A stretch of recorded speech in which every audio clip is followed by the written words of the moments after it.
राधा वल्लभ श्री हरिवंश,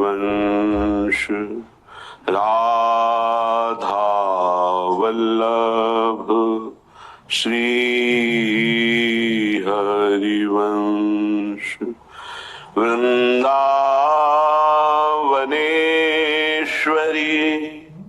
तवैव पदारविन्दम्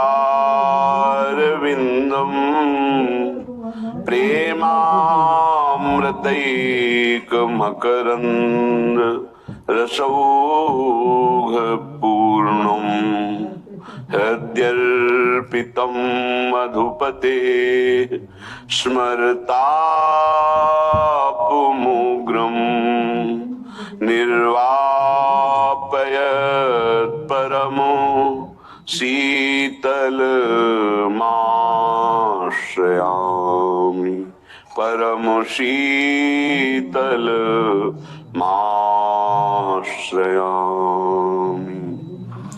प्यारी अब सोई गई,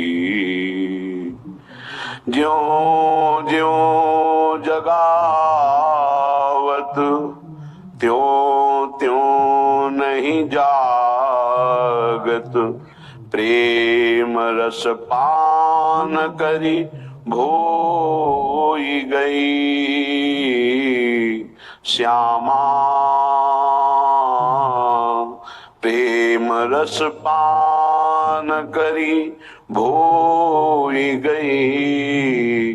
प्यारी अब सोई गई, जागत होई तो जगाऊं। प्यारी तातिंब परमो सचु, रस ही रसिक रस बोई गई। लाडली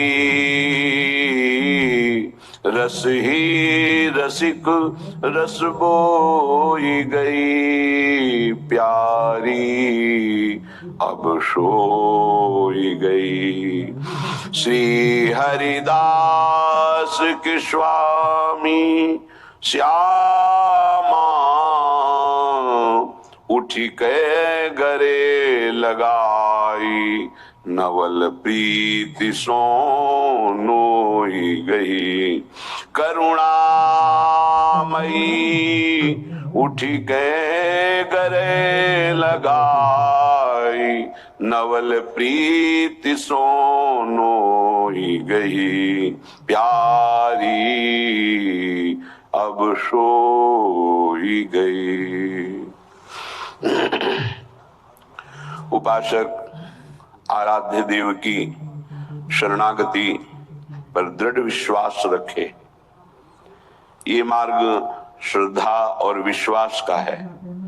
जिसका हृदय कामादि दोषों से युक्त होकर क्रियावान रहता है वो मलिन हृदय होता है। मलिन हृदय में भगवत श्रद्धा और विश्वास टिकाऊ नहीं होती। अगर सत्संग मिला तो श्रद्धा और विश्वास जागृत भी होते हैं, बढ़ते भी हैं। अगर ध्यान से मनन किया जाए तो टिकते भी हैं। अगर केवल सत्संग सुन लिया और ध्यान नहीं दिया, मनन नहीं किया, आचरण में नहीं उतारा तो श्रद्धा उपजेगी और शांत हो जाएगी।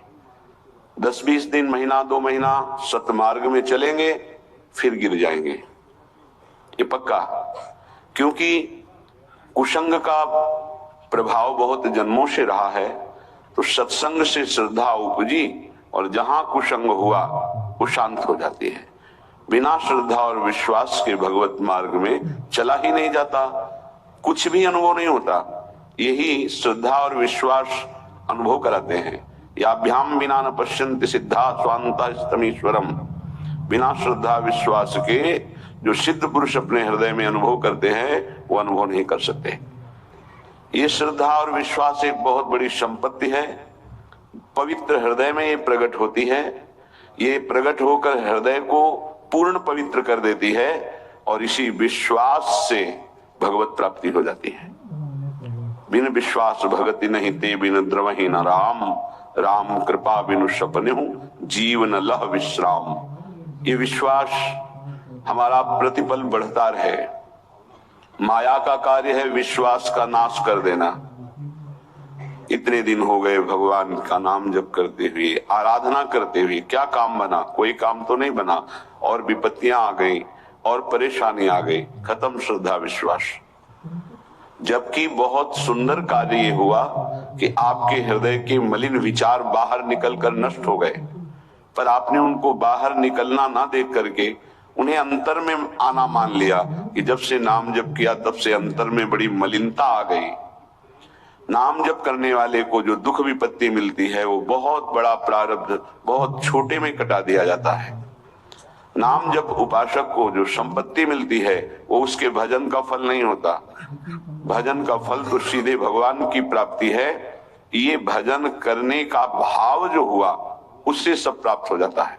भजन तो पूर्ण सुरक्षित रहता है, उसके लिए जो हमने प्रयत्न किया, कष्ट सहा, उससे लोक परलोक के सारे सुख सिद्धियां उसके चरणों में लौटने लगती हैं और नाम सुरक्षित रहता है। वो भगवान को अधीन करके हृदय में प्रकाशित करता है। इसलिए शरणागत उपासक से प्रार्थना है, आप अपने विश्वास को न खोइएगा। चाहे जैसी परिस्थिति हो, चाहे जैसा मन का भाव हो, आप अपने विश्वास को दृढ़ रखेंगे तो ये आपको भगवत प्राप्ति करा देगा। ये आपकी समस्त कामनाओं को पूर्ण कर देगा। इंतजार कीजिए, समय का इंतजार कीजिए। यदि विपत्ति आई है तो ये पाप कर्म का फल भुगताने के लिए विधान आया है। इसको धैर्य पूर्वक नाम जप करते हुए सह जाओ। आगे बहुत प्रकाश है, बहुत मंगल है, बहुत सुख है, ये विश्वास कीजिए। ऐसी ऐसी माया अंतर में वृत्तियां पैदा कर देती है, बाहर से घटना पैदा कर देती है कि उपासक हार जाता है, परेशान हो जाता है कि आप क्या करें। तो एक ही उपाय है, बस संसार में चले जाएं। वो सुख का साधन संसार समझता है। ये समझ जब तक रहेगी तब तक हमारे गिरने के चांस हैं।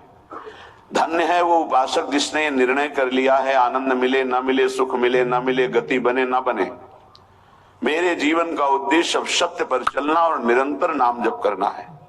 धन्य हो गया, वही परम साधु हो जाएगा, वही परम मंगल में भगवान को रिझाने वाला महाभागवत बन जाएगा, जिसकी ये नियम निष्ठा है।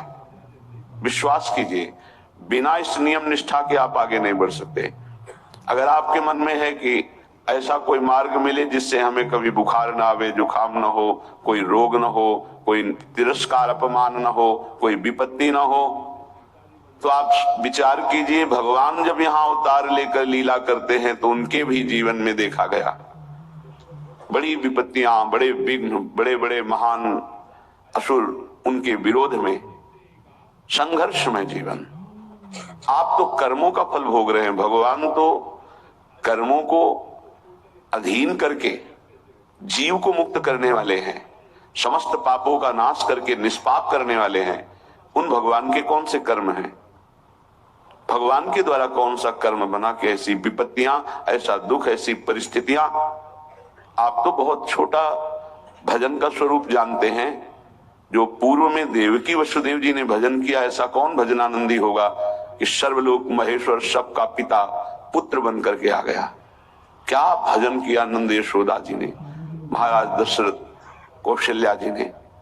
विचार करके देखो, ये भी महाभागवत हैं जिनके घर में भगवान घुटनों के बल चलते हैं। हम ऐसे भक्त हैं, जरा सी अनुकूलता में बाधा पड़ी, छोड़ दिया प्रभु को। नहीं, ऐसी भक्ति में सफलता हाथ नहीं लगती। किसी भी कार्य में दृढ़ संकल्पवान ही उस कार्य की सफलता को प्राप्त करता है। चाहे 100 बार हमसे कार्य बिगड़ जाए, हमें हारना नहीं है।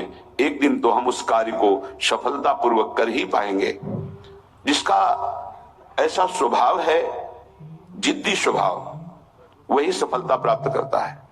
जो चीज हम नहीं कर पा रहे उसे करेंगे। भजन का अभ्यास, जितेंद्रियता का अभ्यास, मनोनिग्रह का अभ्यास। देखते हैं कब तक मन हमको परास्त करता है, कब तक विषय भोग हमें गुलाम बनाए हुए हैं। एक दिन हम नाम के प्रभाव से इनको अपना गुलाम बनाएंगे, पक्का। पर आपका बहुत दृढ़ स्वभाव हो, हजारों बार हारने पर भी हमें नहीं हारना। तब भगवत प्राप्ति का मार्ग उसके हृदय में प्रकाशित कर देते हैं भगवान। उसका प्रयास देखकर, पुरुषार्थ देखकर, प्रयत्न देखकर, विकलता देखकर, वो दिव्य मार्ग जिससे भगवत साक्षात्कार होता है। इसलिए कभी निराश नहीं होना, उदास नहीं होना, कभी इस मार्ग में हारना नहीं। हारते हुए भी हमारी ही जीत होगी, क्योंकि हमारे साथ प्रभु हैं।